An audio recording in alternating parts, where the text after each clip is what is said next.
કે ગુજરાતના કેટલા માછીમારો પાકિસ્તાનની જેલમાં છે। સરકારે બેશરમી સાથે કોઈ પણ પ્રકારની શરમ રાખ્યા વગર જવાબ આપ્યો કે 128 ગુજરાતના માછીમાર ભાઈઓ પાકિસ્તાનની જેલમાં છે।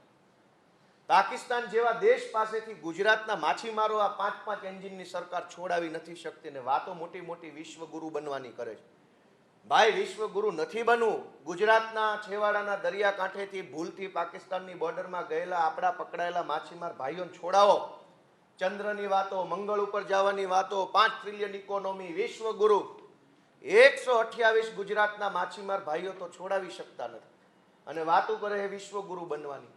અને વિશ્વગુરુ આવા હોય જે પોતાના દેશના માછીમારો ન છોડાવી શકે। અને દુઃખની બાબત, ગૃહમાં મને જવાબ આપ્યો, મેં પૂછ્યું કે પાકિસ્તાનની જેલમાં રહીને કેટલા માછીમાર ભાઈઓના મૃત્યુ થઈ ગયા। શરમ સાથે કહેવું પડે કે છેલ્લા 2 વર્ષમાં 3 માછીમાર ભાઈઓના પાકિસ્તાનમાં મૃત્યુ થઈ ગયા, જેલમાં।